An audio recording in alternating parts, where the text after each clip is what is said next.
শাড়ির আঁচলের তলে ছেলের জন্য বাটিতে করে দু টুকরো খাসির মাংস নিয়ে যাচ্ছিল লুকিয়ে জরিনা। অমনি তাকে ডাক দিয়ে বলল, এই জরিনা, আঁচলের তলে কি নিয়ে যাস? দেখা আমারে। জেরিনা ভয় পেয়ে বলল, চাচি, দু টুকরো মাংস আমার পোলাটা খাইতে চাইছে। মাংস নিবি তা আমারে বলে নিবি না? সারাদিন এত রান্না করলি, না খেয়ে চলে যাচ্ছিস কেন? খেয়ে যা। না চাচি, এখন আর খামো না। পোলাটারে সকালে কয়েকটা মুড়ি খাইতে দিয়াইছিলাম, এখন বেলা পায়রা আসতাছে। শাহেদ মনে হয় খিদে কান্তাছে। যা তাহলে তাড়াতাড়ি, সন্ধ্যা হয়ে যাবে। আর কালকে কিন্তু আসিস। ঠিক আছে চাচি, কালকে আসমো বলে বাড়ির দিকে তাড়াতাড়ি হাঁটা ধরল জরিনা। যখন 17 বছর, তখন অভাবের কারণে তাকে বিয়ে দিয়ে দেওয়া হলো। জরিনার কিশোরী মন বিয়ের দিন ভেবেছিল তার হয়তো কষ্টের দিন শেষ হয়ে যাচ্ছে, কিন্তু না। বাসর রাতে সে দেখলো তার স্বামী নেশা করে এসে কোনো কথা বলা ছাড়াই তার সাথে জোর করে শারীরিক সম্পর্ক করলো। দুদিন পর মাকে যখন কথাটি বলল তার স্বামী নেশা করে, ছেলে ভালো না, জেরিনের মা তখন জেরিনের কথা শুনে বলেছিল, মারে, ভাগ্যকে মেনে নিয়ে সংসার কর। তুই তো ছোট না, তুই তো তোর বাপের অবস্থা দেখছোস, ঘরে আরও 4টা সন্তান আছে। তুই কষ্ট হলেও ওখানেই থাক। তারপর থেকেই সে তার ভাগ্যকে মেনে নেয়। তার স্বামী একদিন বাড়িতে আসলে 6 দিন আর বাড়িতে আসে না, নেশা করে জায়গায় জায়গায় পড়ে থাকে। এভাবেই জরিনা গর্ভবতী হয়ে পড়ে। জরিনার স্বামী তাকে কোনো ভরণ পোষণ দেয় না।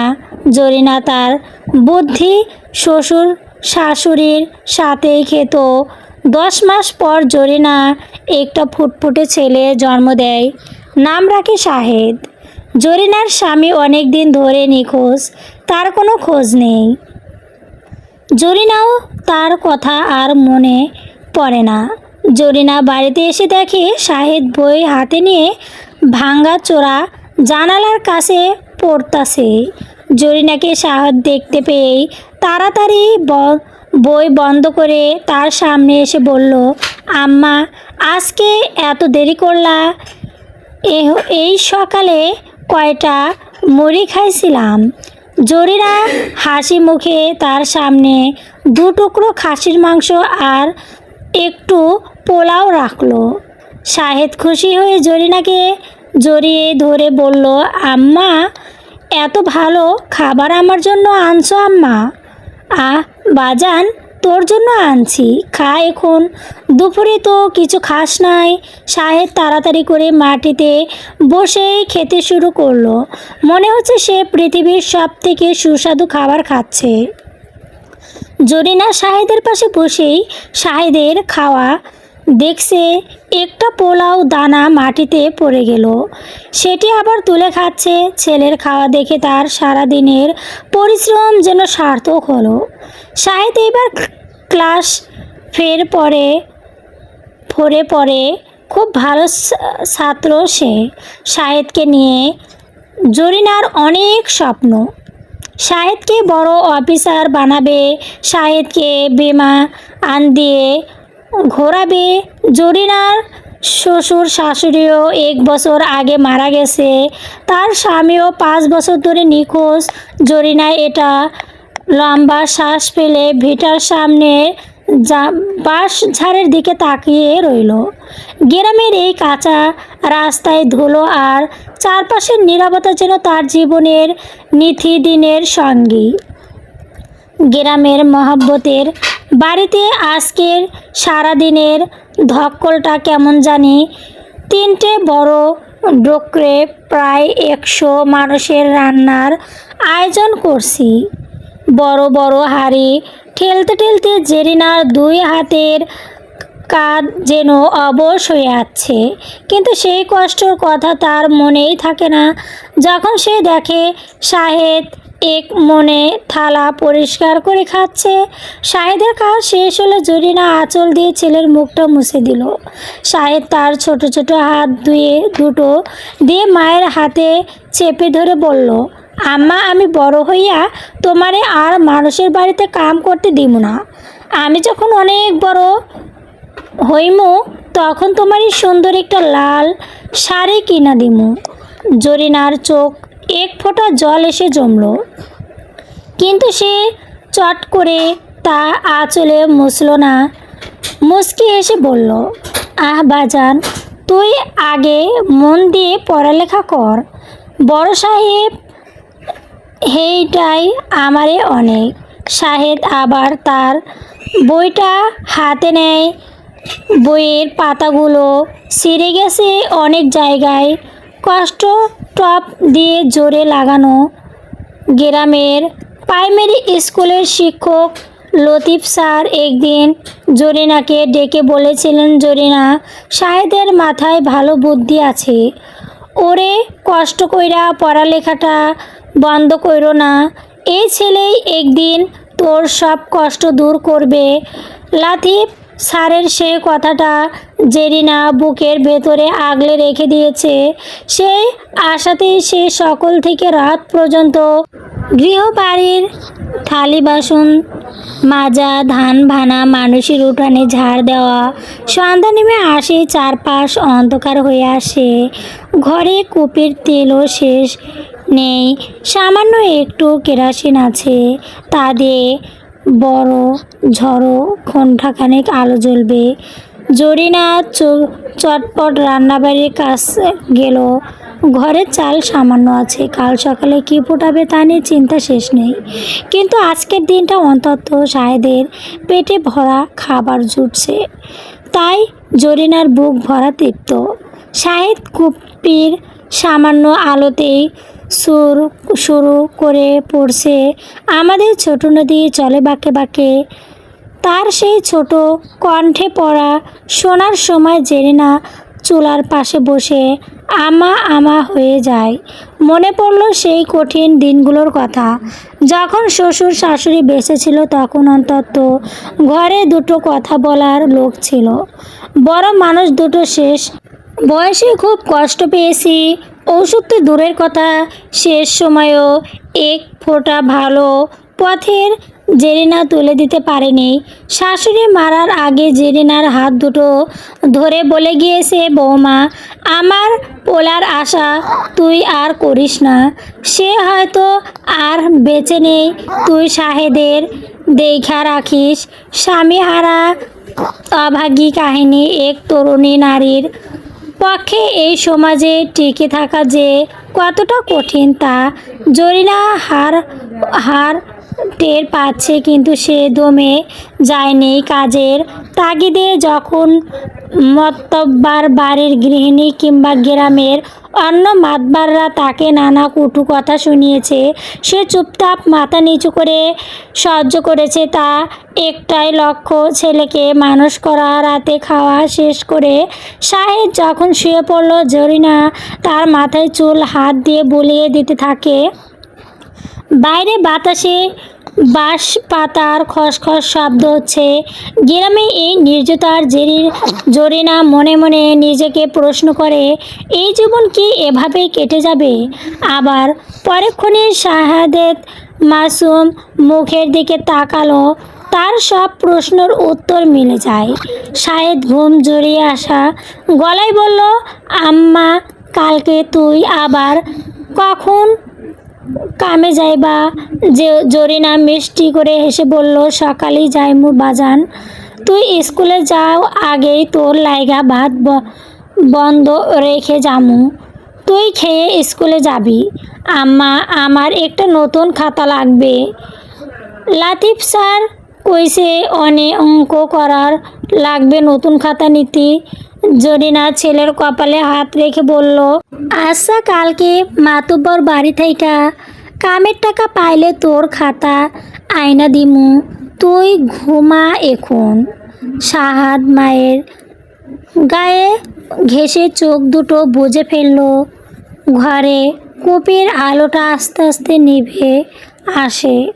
অন্ধকারে বাস যে জরিনা এক মনে নিজের ভাগ্যর কথা ভাবে না, সে শুধু ভাবে শাহাদের আগামী দিনের কথা।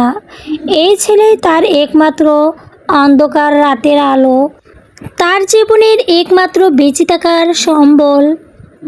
শাহেদ খান বছরের চাকা ঘুরে নিজের নির্ময়ে দিন যায়, মাস যায়, দেখতে দেখতে কতগুলো ঋতু বদলে যায়। গ্রামের মাঠের রাস্তায় ধুলো যেন বর্ষার জলে কাদা হয়ে যায়, আবার রোদে শুকিয়ে ধুলো হয়ে বাতাসে ওড়ে। জরিনার জীবনটাও তেমনই এক জায়গায় থেমে রয়। এইরকম অভাব, এইরকম হাত ভাঙা খাটুনি, তবে এই সব কষ্টর মাঝেও একটি জিনিস বদলে যেতে থাকে, আর তা হলো শাহেদ। শাহেদ এখন আর সেই প্রাইমারির ছোট বাচ্চা নয়, হাই স্কুলের গণি পেয়ার এসে এখন শাহেদের কলেজে পড়ে। প্রতিদিন গ্রাম থেকে হেঁটে 3 মাইল দূরে গিয়ে বাস ধরে শহরে যেতে হয় তাকে। ছেলে তেমন দিন দিন লম্বা চওড়া হচ্ছে, তেমনই তার পড়াশোনার খরচ বাড়ছে। জমি করতে হওয়ার হারে জরিনা আগের চেয়েও বেশি খাটে।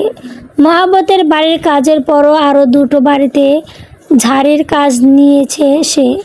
রাতে চোখে যখন ঘুমের ক্লান্তি নেমে আসে, তখন সে কোপে আটকে রাখা 2টো মুরগির ডিম বা নিজের হাঁসের ডিমগুলো জমিয়ে রাখা শাহেদের বাজারের বেচার জন্য, যাতে শাহেদের যাতায়াত ভাড়ার টাকাটা উঠে আসে।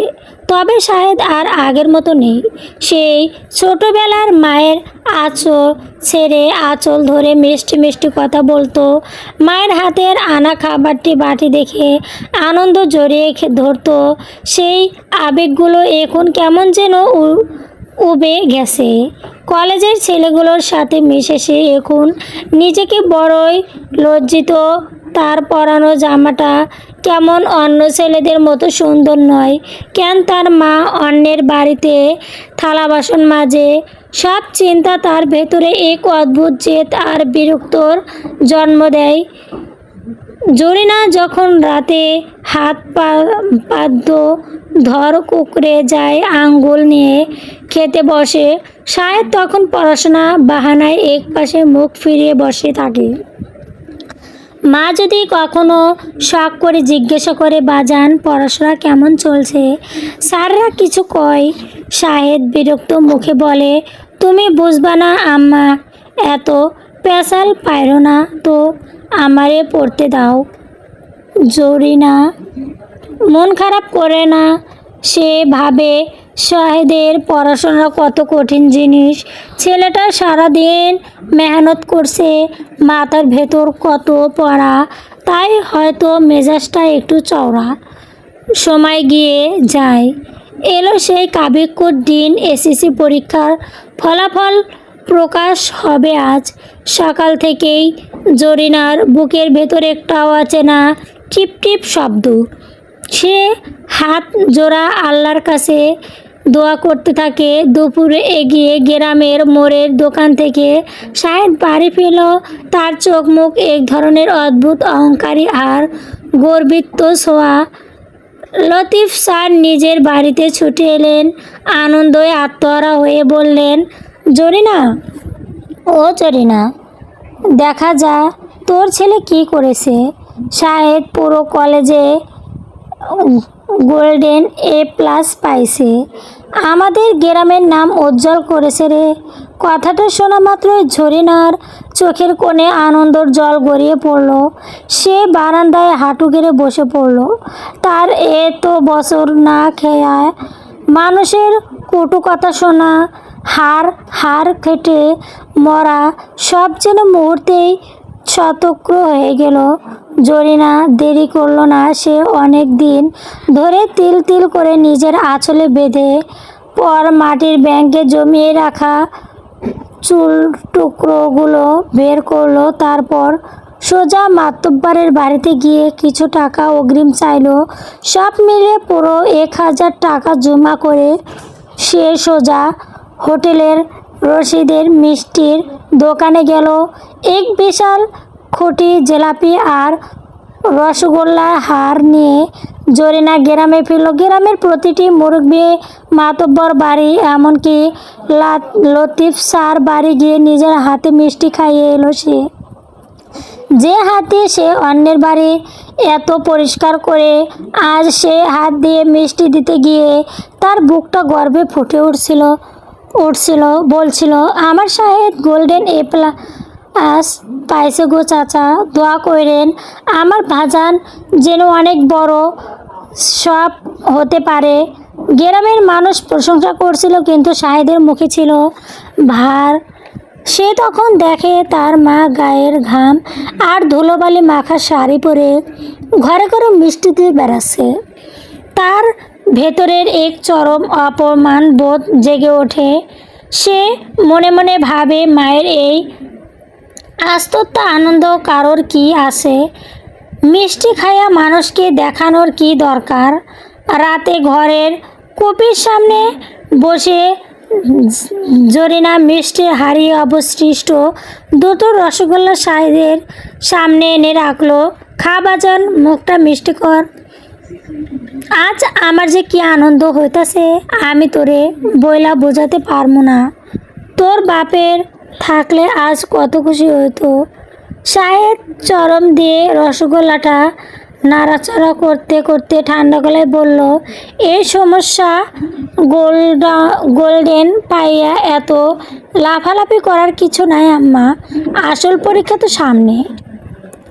জরিনা অবাক হয়ে ছেলের দিকে তাকায়। কিসের পরীক্ষা বাজান? শাহেদ গভীর গলায় বলল, ঢাকা ভার্সিটি। ঢাকায় গিয়ে কোচিং না করলে চান্স পামু না। দেশের সেরা জায়গায় পড়তে আইব আমারে। গ্রাম বা এই ছোট শহরে পড়া বাঁকা আমার কোনো লাভ নেই। জরিনা এক মুহূর্তে থমকে গেল সে ঢাকা শহরের নাম শুনে, কিন্তু সে শাহেদ কত দূরে, সেখানকার খরচ কেমন তার কোনো ধারণা নেই। সে মৃদুস্বরে বলল, টাকা যতই টাকা লাগবে রে যা বাজান, অনেক টাকা। শাহেদ বিরক্তি নিয়ে বলল, কোচিং ফ্রি, মাসের ভাড়া, খাওন, বইপত্র মিলে প্রথম অর্ধেকই 15-20 হাজার টাকা লাগবে। তারপর তো প্রতি মাসে খরচ আছে 20,000 টাকা। শব্দটা যেন জরিনার মাথার ওপর এক বিশাল পাহাড়ের মতো এসে পড়ল। যেখানে প্রতিদিনের চাল ডালের টাকা জোগাতে তার হিমখিম খেতে হয়, সেখানে এত টাকা সে কোথায় পাবে? জরিনা কতর গলায় বলল, বাজান রে, এত টাকা আমি কই পামু? তুই তো জানোস আমার হাতে কিসস নেই। তুই যদি এই শহরে কোনো বড় কলেজে ভর্তি হতি। কথাটা শেষ করার আগেই শাহেদ থালাটা ঝনঝন শব্দ সরিয়ে রেখে দাঁড়িয়ে গেল। তার চোখ তীব্র ক্ষেপ। আমি জানতাম তুই এই কথাই বলবা। শাহেদ চিৎকার করে উঠল, আনন্দর বাড়ি কম কইরা আমারে খালি খাইতে দিস, কিন্তু আমার ভবিষ্যৎ গড়ার ক্ষমতা তো তোমার নাই। শহরে অনেক ছেলেরা সুযোগ পায়, আমারও এই গ্রাম পায়া পায়া মরতে হবে। যদি টাকা জোগাড় না দিতে পারো, তাহলে ছোটবেলায় আমার এত পড়ালে স্বপ্ন দেখাইছিস কেন? এত বড় অফিসার হওয়ার কথা কেন কইছিলা? শাহেদের কথাগুলো যেন চাবুকের মতো জরিনার পিঠে এসে পড়ল। সে ছেলেটার জন্য সে নিজের পুরো যৌবন, ক্ষুধা আর সুখ বিসর্জন দিয়েছে। সে এই ছেলে আজ তাকে এই কথা বলছে। জরিনা বুকের ভেতরটা মসুর গেল, দুমুচড়ে গেল, কিন্তু সে কোনো প্রতিবাদ করল না। শাহেদ এক কোণে গিয়ে উল্টো হয়ে শুয়ে পড়ল। অন্ধকার ঘরে কুপিটা মৃদু মৃদু জ্বলছে। জরিনা বাঁশের বেড়ার ফাঁক দিয়ে রাতের আকাশের দিকে তাকিয়ে রইল। তার মনে পড়ে গেল বাসর রাতের কথা, মনে পড়ে গেল শ্বশুর শাশুড়ি মারার দিনের কথা। সে জীবনের শুধু সাহায্যই করে এসেছে, আজ ছেলের এই কঠিন শব্দগুলো তাকে সাহায্য করতে হচ্ছে। পরের দিন সকালে শাহেদ ঘুম থেকে উঠে দেখে মা ঘরে নাই। রান্নাঘরেও কোনো হাঁড়ি নড়ছিল না। শাহেদের এক অদ্ভুত জেদ চেপে বসেছিল। সে স্থির করেছিল মা যদি টাকা না দেয় তবে সে পড়ালেখাই ছেড়ে দেবে। সকাল 10টার দিকে জরিনা ঘরে ফিরে এলো। তার মুখটা খুব ফ্যাকাশে, গলায় শাড়িটা ধুলো মাখা। সে শাহেদের সামনে এসে দাঁড়ালো, হাত দুটো কাঁপছিল। জরিনা তার শাড়ির আঁচল থেকে একটা পুরনো কাপড় টুল্লি বের করে শাহেদের হাতে দিল। শাহেদ পুটলিটা খুলে দেখে ভেতরে সামান্য কিছু টাকার নোট আর জোড়া ছোট সোনার কানের পাশা আর সোনার নাকের নলক। জরিনা নিচু স্বরে বলল, তোর দাদি মারার আগে এই ছোট সোনার জিনিস দুটো আমারে দিয়েছিল, কইয়াছিল বিপদ আপদে কাজে লাগাতে। আমি সকালে মহব্বতে মাতবারের বড় বইয়ের কাছে গিয়ে এগুলো বন্দুক থাইকা আসমু, আর ভিটা বাড়ির পেছনে মেহগুনি গাছটা বিক্রি কইরা দিমু। মহব্বতের কাছে সব মিলিয়ে 15,000 টাকা হবে। এই নে বাজান। শাহেদ টাকার জিনিসগুলো দিয়ে তাকিয়ে আছে। তার চোখে সামান্য একটু টাকার চকচকে রাজপথ, বড় বিদ্যালয় আর এক অভিজাত জীবনের স্বপ্ন। সে একেবারের জন্য মায়ের ফ্যাকাশে মুখের দিকে তাকালো, বা তার শূন্য কানের লাতিফার দিকে তাকালো না। সামান্য ধন্যবাদ জানালো। ঠিক আছে আম্মা, আজ আজ বিকালেই বাসায় ঢাকা রওনা হমু। জামা কাপড় গুছিয়ে নেও। জরিনা দরজার পাশে শক্ত হয়ে দাঁড়িয়ে রইল, তার চোখের দিকে জল গড়িয়ে পড়ে থাকুনিতে, কিন্তু সে শাড়ির আঁচল দিয়ে তা আর মুছল না। সে বুঝতে পারছিল তার শাহেদ বড় অফিসার হতে হবে, কিন্তু সে আর জরিনার সেই ছোট বাজার নেই। সে অনেক দূর চলে গেছে, যেখান থেকে আর কোনো দিন হয়তো ফিরে আসবে না। শহরের গিলিস্তি গলি আর বড় বড় অট্টালিকা ভারী। শাহেদের নতুন জীবন শুরু হলো। ফাঁক গোমর একটা রুল গলির ভেতরে 5 তলা ভবনের চিলকোঠার মেসে উঠেছে সে। এক রুমে 4 জন থাকে। শাহেদের সাথে মেসে থাকা অন্য 3 ছেলেই শহর বা ঢানা শহরে মধ্যবিত্ত পরিবারের। তাদের কাছে ব্র্যান্ডের জামা কাপড়, পকেটে বাড়িতে ঢাকা আর হাতে ঘড়ি থাকা খুব সাধারণ ব্যাপার।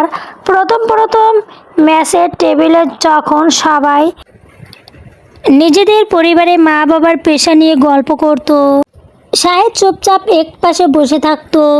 কয়েকদিনের মাথায় সহপাঠী ফারহান যখন তাকে হঠাৎ প্রশ্ন করে বসলো, শাহেদ তোমরা আব্বা কী করেন? শাহেদ একটু অস্তিত্ব না করে ঠান্ডা গলায় মিথ্যে বলে দিল, আব্বা বেছে নেই, গ্রামে আমাদের কিছুটা জমি জমা আছে, গৃহ লিজের কাজ করাবার চলে। আম্মা এসব দেখা ভান করেন। নিজের মায়ের অন্যের বাড়িতে থালা বাসন মাজা আর ঝিয়ের কাজ করার পরিচয়টা সে নিমিষেই ধামাচাপা দিয়ে দিল। সত্য কথা বললে যদি বন্ধুরা তাকে ছোট চোখে দেখে, এ ভয়ে তাকে অষ্টপৃষ্ঠ চেপে ধরেছিল। কোচিংয়ের দিনগুলোতে শাহেদের একমাত্র আধ্যা জ্ঞান ছিল পড়াশোনা। তবেই সেই পড়াশোনার পেছনে মায়ের কষ্ট দূর করার তাগিদ যতটা না ছিল, তার চেয়েও 1000 গুণ বেশি ছিল এই দরিদ্র থেকে মুক্তি পেয়ে একটা অর্থনৈতিক অভিযোগ্য জীবনের অংশ হয়ে। আর লাভ একদিকে গ্রাম, জরিনার দিন কাটছিল চরম অনিশ্চয়তায় আর হাড় ভাঙা খুঁটিনাটির মধ্যে দিয়ে। ভিটা বাড়ির একমাত্র মেহগনি গাছটা বিক্রি হয়ে যার পর উঠানের কেমন যেন খালি খালি লাগে, কিন্তু সেদিকে তাকানোর সময় জরিনার নেই। মাতব্বরের কাছ থেকে না বন্দুক কি টাকার সুদ মেটাতে আর প্রতি মাসের 1 তারিখে সাহেদের বিকাশে টাকা পাঠাতে তাকে প্রতিদিন 3টে বাড়ির ধনের ছিদ্র দেওয়ানা, ধান ভানা আর বাসি বাসন মাজার কাজ করতে হতো। যে হাত দুটো দিয়ে এক সময় সাহেদের চুল তেল মাখিয়ে দিল। হাত দুটো অতিরিক্ত ক্ষত, সাবান আর পানির কাজ ঘা হয়ে গেল। হাতের চামড়া উঠে রক্ত বের হতে মাঝে মাঝে। কিন্তু মাসের শেষ দিনগুলো এলেই জরিনা জমানো খুরসা টাকাগুলো গুনে দেখত। কম পড়ে গেলে লতিফ স্যারের কাছে গিয়ে বাম মাতব্বরের গিন্নির পা ধরে হাত পেতে আরও কয়শত টাকা অগ্রিম চেয়ে আনত। টাকা পাঠানোর শেষ লতিফ স্যারের বাটন ফোনটা থেকে সাহাদকে একটা ফোন করতো জরিনা। হ্যালো বাজান, টাকা পাইছিস? শরীর ভালো আছে তো? ওপাশ থেকে সাহাদ গলায় সবসময় এক ধরনের তোরা আর বিরক্ত লেগে থাকতো। হ্যাঁ পাইছি। শোনো মা, বারবার ফোন দিয়ে ডিস্টার্ব করো না তো। কোচিংয়ে ক্লাসে থাকি, নোট তৈরি করতে হয়। যখন দরকার পড়বো আমি ফোন দিমু। আচ্ছা বাজান, রাগ করিস না। তুই ঠিক মতো খাস কিন্তু। আর চালের ভাত পাস তো সেখানে? সব পাই, রাখলাম এখন বলেই লাইনটা কেটে দিল সাহাদ। জরিনা ফোনটা কানে ধরে কতক্ষণ চুপচাপ বসে থাকতো। ভাবতো ঢাকা পড়াশোনা হয়তো অনেক কঠিন। ছেলেটার মাথায় সবসময় গরম থাকে। সাহাদের এই রুক্ষ ব্যবহারকে সে পড়াশোনার চাপ বলেই নিজের মনকে সান্ত্বনা দিত। কয়েক মাস হাড় ভাঙা পরিশ্রমী কোচিং শেষ করার পর ঢাকা বিদ্যালয় ভর্তি পরীক্ষা শুরু হলো। সাহাদ তার সবচেয়ে চেষ্টা দিয়ে পরীক্ষা দিল। ফল প্রকাশের দিন দেখা গেল শাহেদ খা ইউনিটের বেশ উপরের দিকে মেধা তালিকায় জায়গা করে নিয়েছে। ঢাকা বিদ্যালয় তার ভর্তি নিশ্চিন্ত হয়ে যায়। সংবাদটা শোনার পর সাহাদের আনন্দ যেন আরও ধরে না। সে তার মেসে বন্ধুদের সাথে চা শিকড়চড়া খেয়ে উদযাপন করলো। কিন্তু এই মহা আনন্দের খবরটা নিজের জন্মদাত্রী মাকে জানানোর কোনো তাগিদ তা ভেতরে কাজ করলো না। 2 দিন পর লতিফ স্যার কোনো এক পরিচিত মাফরতার খবর পেয়ে ছুটে এলেন জরিনার ভিটায়। জরিনা, শুনেছিস তোর সাহেদ তো ঢাকা ভার্সিটিতে চান্স পাইছে। দেশের সবচেয়ে বড় পড়ার জায়গায় ভর্তি হবে ও। কথাটা শুনে জরিনা হাতে থাকা কুলাটা মাটিতে ফেলে দিল। চোখ তার ঝলঝল করে পানি চলে এলো। সে মাটির উঠানে লতিফ স্যারের পায়ের কাছে হাত জোর করে বলল, স্যার সত্যি কইছেন আমার বাজান এখন বড় স্যার হইবে? হ্যাঁ রে জরিনা, তবে এখনও ভর্তি লাইগা আরও টাকায় ম্যাচ থাকার লাইগা একসাথে বেশ কিছু টাকা লাগবে। টাকার কথা শুনে জরিনার বুকের ভেতরটা আবার কেঁপে উঠল। কানে সোনার পাশা আর মেহগনি গাছ তো আগেই গেছে। এবার আর কি আছে তার ঘরে? সামান্য কয়েকটা পিতলের থালা বাসন ছাড়া বেচার মতো আর কিছুই নাই। জরিনা শেষ পর্যন্ত নিজের একমাত্র আয়ের পথ হাঁস মুরগিগুলো আর ছাগলটা পড়ার বাপের কাছে সস্তায় বিক্রি করে দিল। যে ছেলেটা সে নিজের সন্তানের মতো যত্ন করে বড় করেছে, সেটা তুলে দিয়ে কসাইয়ের হাতে। সব মিলিয়ে যা পেল তাই নিয়ে ছুটে গেল বাজারের বিকাশ দোকানে। বিদ্যালয় স্কুল শুরু হওয়ার পর শাহেদের পরিস্থিতি প্রতিদিন আরও বড় হতে লাগলো। সে এখন আর শুধু ছিল কোঠারের মেসবন্দি নেই হলে গণ্য রুমে উঠে তার কণ্ঠ ভাষা একা ক্লাসে কিছু বেশ বিশালিত মেয়েদের সাথে, বিশাল করে রশিদ নামের এক সহপাঠীর সাথে তার বন্ধুত্ব বেশ জমে উঠেছে। রশির বাবা সরকারে বড় কর্তা। তার চলাফেরা কথাবার্তা শাহেদকে এক নতুন জায়গায় স্বপ্ন দেখায়। রশিদের সাথে তাল মেলাতে গিয়ে শাহেদের খরচের হাত দিন দিন বাড়তে থাকে। এখন আর সে সমস্ত শার্ট পরতে চায় না। বন্ধুদের সাথে রেস্টুরেন্টে গিয়ে আড্ডা দিতে তার বেশ ভালো লাগে, কিন্তু এসব সামলাতে যে টাকা দরকার তা গ্রামের কাজের বিটি মায়ের পক্ষে পাঠানো সম্ভব। এক সন্ধ্যায় ডিএসির মোড় রশি আর অন্য বন্ধুদের সাথে বেশ আড্ডা দিচ্ছিল। শাহেদ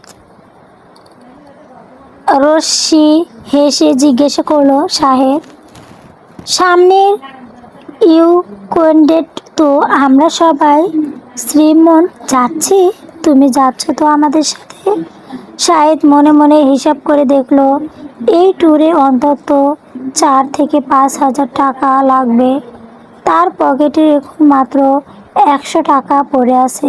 সে হালকা এসে বলল, হ্যাঁ অবশ্যই যাব, কোনো সমস্যা নেই। আড্ডা শেষে হলে ফিরে শাহেদ সোজা লাতিফ স্যারের নাম্বারে ফোন দিল। তখন রাত 9টা। জরিনা তখন মাত্র মাতব্বর বাড়ি থেকে কাজ শেষ করে ঘরে ফিরে চাল ধুচ্ছিল। লতিফ স্যার হাঁপাতে হাঁপাতে জরিনার ঘরে এসে ফোনটা হাতে দিলেন। জরিনা নিয়ে, তোর বাজান ফোন করছে। জরিনা চালে হাত মুছে কাপা হাতে ফোনটা কানে নিলেন। বাজান, কেমন আছোস রে? শোনো আম্মা, আমার জরুরি 5,000 টাকা লাগবে, পরশুদিনের মধ্যেই পাঠাতে হবে। জরিনা যেন আকাশ থেকে পড়লো। 5,000 টাকা? বাজান রে, পরশুদিনের মধ্যে এত টাকা আমি কই পামু? ছাগল মুরগি বেচা টাকা তোর আগে তোরে পাঠাইলাম ভর্তির লাইগা, আমার হাতে তো একটা পয়সাও নেই। শাহেদের কণ্ঠ মুহূর্তেই কঠিন আর হিংস্র হয়ে উঠল। তোমার কাছে কোন দিন টাকা থাকে না? আমি কি ফাজলামি করতেছি নাকি? ভার্সিটিতে পড়লে তো লাগতে কত বইপত্র, কত ফি দিতে হয় তুমি জানো? গ্রামের মুখে মানুষের মতো কত বইলা না তো। যদি পরশুদিনের মধ্যে টাকা না পাই তো পরে, তবে আমার পড়ালেখা বন্ধ হয়ে যাবে আর আমি কোনো দিন বাড়ির মুখী হমু না, মনে রাখো। জরিনা হাউমাউ করে কেঁদে উঠল। বাজানের এমন কথা কইস না, তুই রাগ করিস না, আমি দেখতেছি আমি মাতব্বর পায়ে গিয়ে পড়ি। শাহেদ কোনো কথা না শুনে ফোনের লাইনটা কেটে দিল। রাতের অন্ধকারে ভিতরে উঠানে একা বসে রইল জরিনা। বাতাসে বাঁশপাতার খসখস শব্দ যেন তার বুকের ভেতর চলা হাহাকারটাকে আরও বাড়িয়ে দিচ্ছিল। ছেলেটা যে দিনে দিনে তার হাত থেকে অনেক দূরে সরে যাচ্ছে, সে টুকটুক বোঝার মতো বুদ্ধি তার আছে, কিন্তু মমতা তো মানতে চায় না। সে তো মা। পরের দিন খুব ভোরে জরিনা সোজা গিয়ে হাজির হলো মাতব্বরের বাড়িতে। মাতব্বর তখন বারান্দায় বসে আমক টানছিল। জরিনা মাতব্বরের সামনে হাঁটু গেড়ে বসে পড়লেন। কান্নায় ভেজা গলায় বলল, কর্তা, আপনারে আর 5,000 টাকা ধার দেন, আমার শাহেদের পড়া লেখা বন্ধ হয়ে যাইবে না হলে। মাতব্বর কড়া চোখে তাকিয়ে ধুর ধুর ফেলে বলল, তুই কি পাগল হয়েছিস জরিনা? আগের বন্ধকি টাকার শোধই তো দিতে পারিস নাই ঠিক মতো, আর টাকা পাইবি কই? কিসের বিপরীতে টাকা দিমু তোকে? জরিনা নিজের দু হাত মাতব্বরের পায়ের সামনে বাড়িয়ে দিয়ে বলল, আমার এই দেহ পারলে বেচে দেন কর্তা, আমি সারা জীবন আপনার ভেটায় বিনামূল্যে কাম কইরা দিমু, ধান বানমু, গলের ঘর সাফ করমু, কোনো মজুরি নিমু না, তাও আমার পোলাটারে 5,000 টাকা দিতে দেন। মাতব্বর কিছুক্ষণ জরিনার করুণ মুখের দিকে তাকিয়ে রইল, তারপর চঞ্চলত্ব হাসি হেসে বলল, ঠিক আছে, একটা শর্ত দিমু, তোর ভিটার সামান্যর ওই 4 শতক জমি আমার নামে লিখে দিবি, টাকা শুধাতে না পারলে জমি আমার। যে ভিটাতে তোর শ্বশুর শাশুড়ি মারা গেছে, যে ভিটাতে ভাঙা জানালার পাশে বসে শাহেদ একদিন সুর করে কবিতা পড়ত, সেই ভিটার শেষ অংশটুকু আজ বন্দুক পড়ে গেল। শাহেদের বিলাসিতা আর মিথ্যা অহংকার বের দান বিকালে লতিফ স্যারের হাতে দিয়ে টাকাটা বিকাশ পাঠিয়ে জরিনা যখন ঘরে ফিরল, তার শরীরটা আর বইছিল না। গত 2 দিন ধরে তার পেটে এক দানাও ভাতও পড়েনি। মাথায় ঝিমঝিম করে উঠল তার। ভাঙা বারান্দায় খা খা করা মেঝেতে সে ধপস করে বসে পড়ল। ওদিকে টাকার রেস্টুরেন্টে সে বন্ধুদের সাথে কফি খাচ্ছিল শাহেদ। ফোনের মেসেজ 5,000 টাকা জমার নোটিফিকেশন আসতেই সে মুখে এক তৃপ্ত হাসি ফুটিয়ে উঠল। সে একেবারের জন্য ভাবল না এই 5,000 টাকার জগর কত গিয়ে তার মা আজ প্রায় সব হারিয়ে ফেলছে চলবে। গল্পটি অনেক সুন্দর, যদি ভালো লেগে থাকে অবশ্যই দয়া করে সাবস্ক্রাইব করবেন প্লিজ।